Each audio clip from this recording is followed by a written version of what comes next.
Hello friends, I welcome all of you to my channel bank Nifty tomorrow. दोस्तों, I am certified in equity and derivatives. मैंने आपके सामने Nifty bank का 5 minutes time frame का chart यहाँ पर display किया हुआ है। तो चलिए बात करते हैं कि हमारा डिस्कशन क्या था, आज एक्सपायरी कैसे रही और आगे किस तरीके से काम करना है। तो पहली बात तो ये है कि जब 500 पॉइंट गैप अप खुलता है बैंक निफ्टी जैसा इंडेक्स, ठीक है, तो उसी टाइम अपना जो मॉर्निंग का ट्रेड है ना, वो बेकार होने के चांसेस ज़्यादा हो गए, राइट।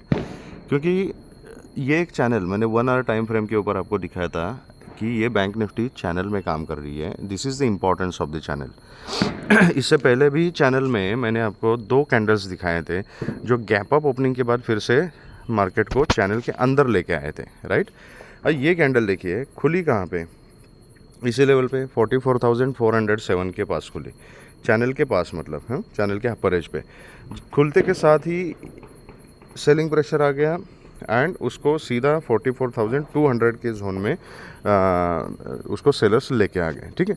अब just try to understand one thing कि ये चैनल हमने ड्रॉ करके रखा था, इसके 3 हिस्से हैं, एक अपर एज है, एक लोअर एज है, ये एक मिड पॉइंट है, राइट। तो सिंपल है कि एज अ रेफरेंस ये चैनल वगैरह काम करता है, because that is why it is a parallel channel.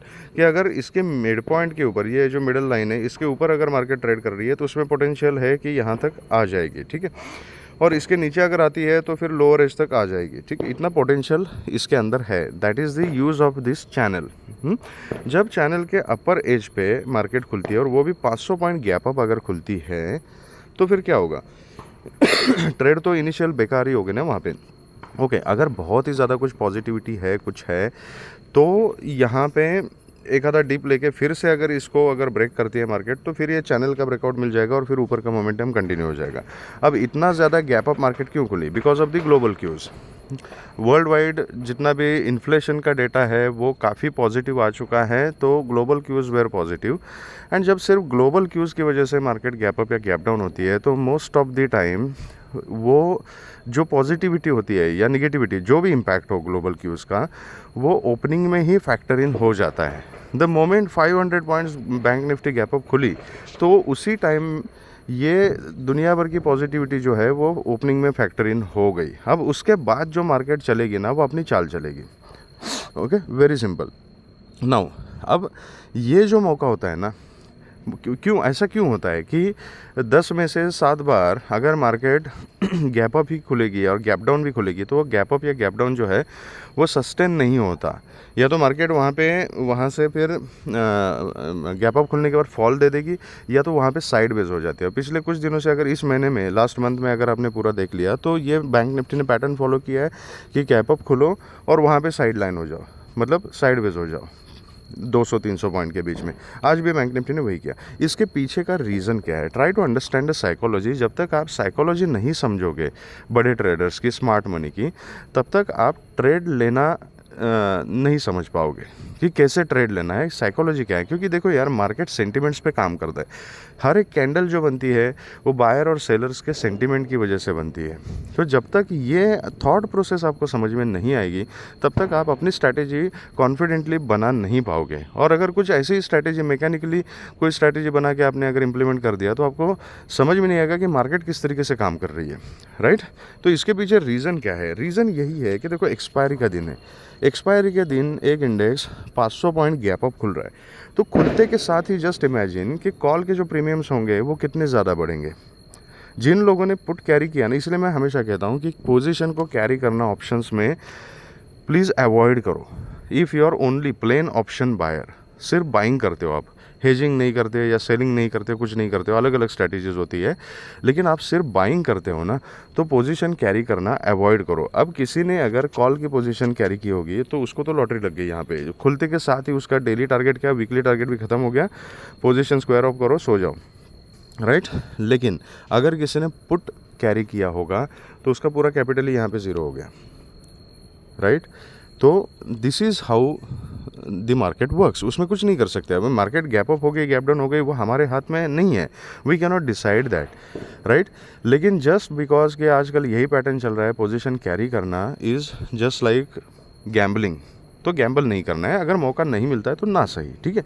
अब साइकोलॉजी में बता रहा था आपको कि एक्सपायरी के दिन जब गैप अप खुलेगी, कॉल के प्रीमियम खुलते के साथ ही शूट हो गए।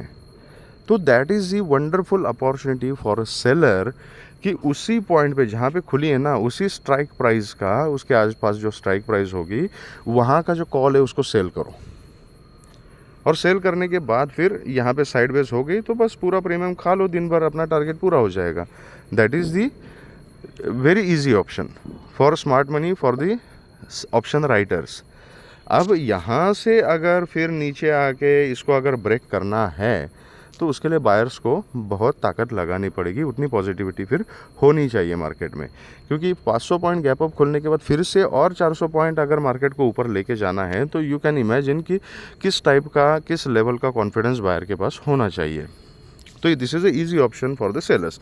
एंड सपोज अगर यहाँ पे सेल कर दिया, यहाँ से नीचे आ गई, यहाँ से फिर से रिवर्स कर दिया और फिर से मार्केट ने अगर ट्रेंड उल्टा पकड़ लिया तो ठीक है, पोजीशन स्क्वायर ऑफ करो और कन्वर्ट करो अपनी पोजीशन जो है, एंड फिर बाइंग की पोजीशन लेके ऊपर के टारगेट्स के लिए बैठ जाओ, राइट। तो सेलर्स का लॉस होना इतना ज़्यादा इजी नहीं होता as compare to buyers. Buyers को क्या है, बहुत फास्ट काम करना पड़ता है, एंड अगर एक डिसीजन आपका गलत हो गया, एक एंट्री अगर आपकी गलत हो गई तो इमीडिएटली आपको लॉस वहाँ पे दिखना शुरू हो जाता है। सेलर के केस में ऐसा नहीं है। एनीवेज, तो that is the only thing. तो यही एक रीज़न था कि मैंने आपको ये चैनल का रेफरेंस पॉइंट दिया था। अब यहाँ पे बायर के लिए अपॉर्चुनिटी एक ही थी कि अगर किसी को रिस्क लेना है, ये एक एक्सपीरियंस ट्रेडर कर सकता है, इतना ईजी नहीं है, this is a very risky thing, कि अगर खुल रही है चैनल के अपर एज के ऊपर तो यहाँ पर मैं एक रिस्क लेके छोटी क्वांटिटी में पुट की पोजीशन ले लूँगा with a very strict stop loss, और फिर कहाँ पर आती है उतने पॉइंट बस ले लो और मार्केट से निकल जाओ। That's it, that is only option. लेकिन ये हर एक आदमी नहीं कर सकता, क्योंकि एटलीस्ट यू विल फील कि मैं एक 5 मिनट्स की कैंडल तो देख लेता हूँ। तो ये 5 मिनट्स की कैंडल हैमर जैसे बन गई तो लोगों को क्या है, उम्मीद जाग जाती है, होप जाग जाता है कि यार ये पहली कैंडल देखो नीचे तो आई थी लेकिन हैमर बन गया, अब इसके ऊपर ही यहाँ पे मार्केट मूवमेंट देने वाला है। तो क्या होप ट्रेडिंग करना शुरू करते हैं बहुत सारे लोग, मेजॉरिटी लोग ये देख के। लेकिन उस समय ये नज़रअंदाज हो जाता है लाइव मार्केट में कि अरे यार ये चैनल देखो, अगर ऊपर जाना है तो चैनल के ऊपर तो जाना पड़ेगा, लेकिन दूसरी कैंडल देखो, तीसरी कैंडल देखो, चैनल से रिजेक्शन ले रही है, तो यहाँ पे मैं पुट की पोजीशन लेता हूँ, इस कैंडल के हाई का मैं स्टॉप लॉस लगा दूंगा और एक छोटी सी रिस्क यहाँ पे मैं ले लूँगा। अगर ये ब्रेकआउट हो जाता है तो it picture is very clear कि यहाँ पर मैं फिर कॉल का ट्रेड लेने के लिए तैयार हूँ, मैं अपनी पोजीशन को कन्वर्ट करूँगा। लेकिन ये सोचने के लिए आपके पास बहुत कम समय है, और इतने कम टाइम में अगर सही डिसीजन लेके यहाँ पुट का ट्रेड लेना है, कॉन्फिडेंटली लेना है एंड रिस्क मैनेज करनी है, तो you have to work very fast.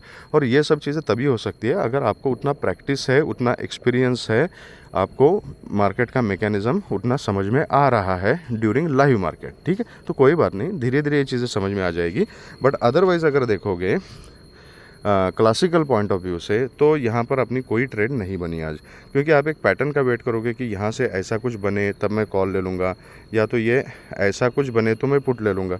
इस टाइप का कोई पैटर्न बैंक निफ्टी ने नहीं बनाया। सीधा ऊपर से आ गई, नीचे नीचे 200 पॉइंट का डाउनफॉल, और उसके बाद फिर ये सिर्फ और सिर्फ 100 पॉइंट्स के बीच में यहाँ पर मार्केट रेंज बाउंड रही। तो बेसिकली बेकार एक्सपायरी थी ऑप्शन बाइंग के पॉइंट ऑफ व्यू से, और कुछ नहीं। ओके, एनीवेज, अब कल किस तरीके से काम करना है, तो ये आके कहीं ना कहीं मैंने बोला था आपको कि ये लेवल और ये mid point, these are important. अब ऊपर खुली और ये मिडल में आके इसने क्लोज किया, तो 44,215 का एक्चुअल क्लोजिंग है।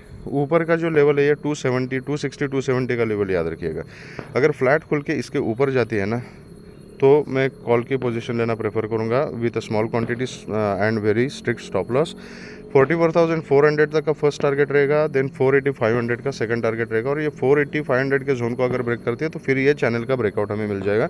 फिर 630-680 तक के लिए हम ट्रेल कर सकते हैं।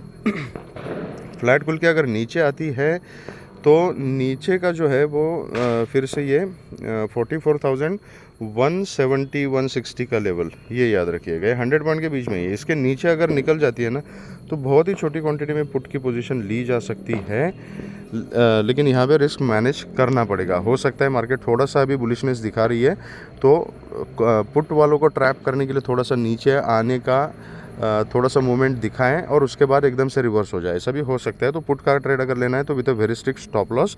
लेकिन ये मैं क्यों बोल रहा हूँ यहाँ पे कि ये लो आज पूरे दिन में ब्रेक नहीं किया, अगर ये 160 के नीचे ट्रेड करना शुरू कर दिया ना तो ये गैप कवर करने के लिए हो सकता है कि बैंक निफ्टी फिर से आ जाए 44,980 के जोन तक, ठीक है।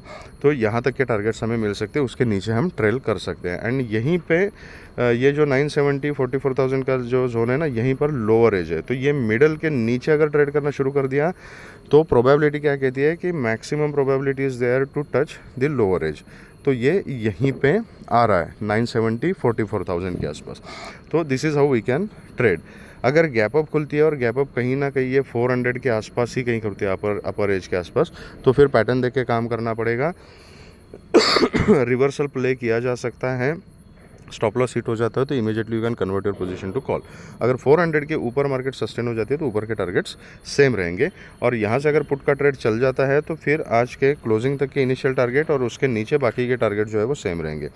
गैप डाउन के केस में थोड़ा सोच समझ के काम करना है, क्योंकि गैप डाउन के केस में आपको थोड़ा देर रुकना पड़ेगा, एक प्रॉपर पैटर्न देखना पड़ेगा एंड फिर डिसाइड करना पड़ेगा कि मार्केट नीचे जाना चाहती है ऊपर जाना चाहती है। क्योंकि ये हो सकता है कि सीधा अगर गैप डाउन 44,050 वगैरह की ये जोन में हो गई तो this is a support zone, तो यहाँ से मैक्सिमम प्रोबेबिलिटीज़ देयर कि यहाँ से सपोर्ट लेके फिर आज के क्लोजिंग तक के टारगेट और उसके ऊपर अगर ये 260 के ऊपर निकल जाती है तो फिर 400 तक भी जा सकती है और यहाँ से रिकवरी दिखा सकती है। तो यहाँ पे पैटर्न देखना पड़ेगा। एकदम से अगर गैप डाउन खुल गया, आपने पुट ले लिया और आप ट्रैप हो जाओगे।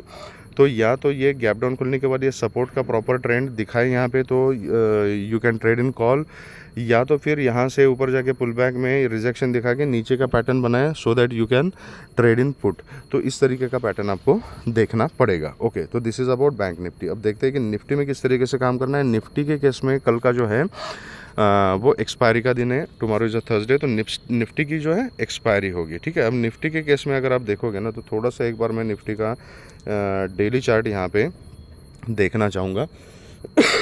सॉरी, तो ये देखिएगा डेली चार्ट में ये इंपॉर्टेंट लेवल्स हैं, इसके ऊपर अभी निफ्टी काम कर रही है। ये क्या गया? ओके, तो यहाँ पर एक इस टाइप का पैटर्न आपको दिख रहा है, ये ऐसा आ गया, ये इस टाइप का। तो हो सकता है कि कल ये थोड़ा सा पुल बैक दिखाएं और अगर ये आज के हाई को अगर इसने ब्रेक कर दिया तो फिर यहाँ तक जा सकती है निफ्टी, ठीक है। और ये लेवल कौन सा होगा? ये लेवल फिर 800 850 है, 800 से 850 का जो है ये जोन यहाँ पर आपको देखने को मिल सकता है आने वाले टाइम में, ठीक है। और हो सकता है अगर ये 19,700 के ऊपर अगर सस्टेन रही तो कल के कल ही आपको 800 830 तक के टारगेट्स भी देखने को मिल सकते हैं, ठीक है। तो देखते हैं किस तरीके से काम करती है। तो 5 मिनट्स के चार्ट के ऊपर हम डिस्कस कर लेते हैं कि कल के लिए हमारा सेटअप किस तरीके से प्लान करना है। तो आज के लिए क्या था, निफ्टी ने बिल्कुल अपोजिट काम किया है बैंक निफ्टी के। निफ्टी में भी गैप अप खुली, बहुत ज़्यादा गैप अप खुली, लेकिन उसके बाद बहुत देर तक कंसोलिडेट किया, जैसे हाई ब्रेक किया थोड़ा सा ऊपर का मोमेंटम दिखाया। ऐसा नहीं है कि बहुत ज़्यादा कॉन्फिडेंटली आप निफ्टी में भी कॉल का ट्रेड ले सकते थे, क्योंकि इस रेंज के बीच में हम फर्स्ट हाफ तक मार्केट रही, फिर उसके ऊपर थोड़ा कंसोलिडेट किया। तो overall it was very difficult in Nifty also, but closing जो है वो ऊपर की तरफ दी है एंड हाई जो है वो 19,693 का हाई यहाँ पर निफ्टी ने लगाया हुआ है एंड क्लोजिंग एक्चुअल इज़ 19,676। तो कल अगर ये इस लेवल को मैं थोड़ा सा एडजस्ट करता हूँ, सेफर साइड पे ये लेवल पकड़ लीजिएगा आप 640 का, ओके 640 का लेवल पकड़ लीजिएगा। तो 640 से 694 के बीच में ये है, तो ये 50 पॉइंट्स के बीच में तो मैं कुछ ट्रेड नहीं करना चाहता। अगर फ्लैट खुलती है और 695 के ऊपर अगर सस्टेन हो जाती है तो कॉल की पोजीशन में इनिशिएट कर सकता हूँ with a very strict stop loss. और फिर 700 के ऊपर अगर सस्टेन हो जाती है ना तो फिर 730 760 एंड 800 ये ऊपर के लेवल्स आपको मिल सकते हैं। 750 के ऊपर इसने फिर कंटिन्यूसली ट्रेड करना चाहिए। 700 क्रॉस करने के बाद 750 तक का तो ईजी टारगेट मिल सकता है, लेकिन 750 के ऊपर फिर इसने कंटिन्यूसली सस्टेन करना चाहिए, तब जाके आपको 800 830 तक के टारगेट ऊपर मिल सकते हैं। अगर ये फ्लैट खुल के नीचे आती है, यहाँ तक मैं कुछ नहीं करूँगा। 640 के आसपास अगर सपोर्ट लेती है तो फिर ये रेंज है, इस रेंज को अगर आपको ट्रेड करना है, स्कैल्पिंग करना है तो आप कर सकते हो। You have to manage your risk accordingly. Safe trade यही होगा कि ऊपर अगर ब्रेकआउट देती है तो मैं कॉल में बैठूंगा, एंड नीचे के लिए अगर पुट के लिए है तो पुट थोड़ा सा मैं कल के लिए अवॉइड करना प्रेफर करूँगा।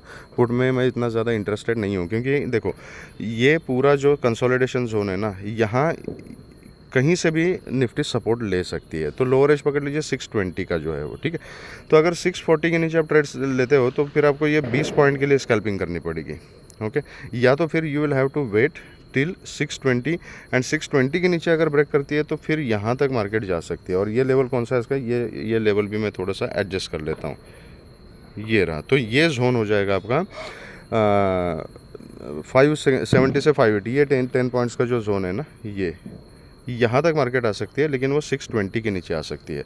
तो this is how you can work अगर आपको पुट में अगर ट्रेड करना है तो।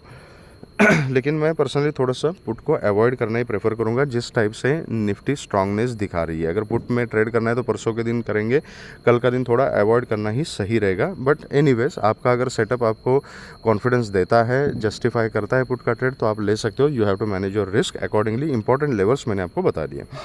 गैप अप खुलती है और कहीं 700 के ऊपर ही अगर खुलती है तो एक डिप का वेट कर सकते हैं एंड बाय ऑन डिप की स्ट्रैटेजी रहेगी। ऊपर के टारगेट जो है सेम रहेंगे। गैप डाउन खुलती है और कहीं ना कहीं 620 640 के बीच में गैप डाउन खुलती है, ठीक है।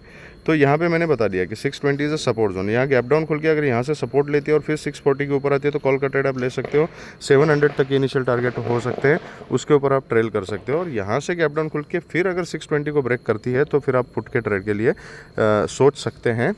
नीचे के जो टारगेट्स है फिर 580 एंड 570 तक के नीचे इनिशियल टारगेट आपको मिल सकते हैं, उसके नीचे आप ट्रेल कर सकते हो। बहुत ही ज़्यादा gap up and gap down, as I always say you have to wait for the pattern, कुछ कन्फर्मेशन, उसके बाद जिस टाइप का प्राइस एक्शन बनेगा अकॉर्डिंगली वी कैन ट्रेड। तो this is the setup for tomorrow. अगर आपको ये वीडियो पसंद आया है तो please hit the like button, subscribe the channel and share the video with the maximum people so that all will be benefited.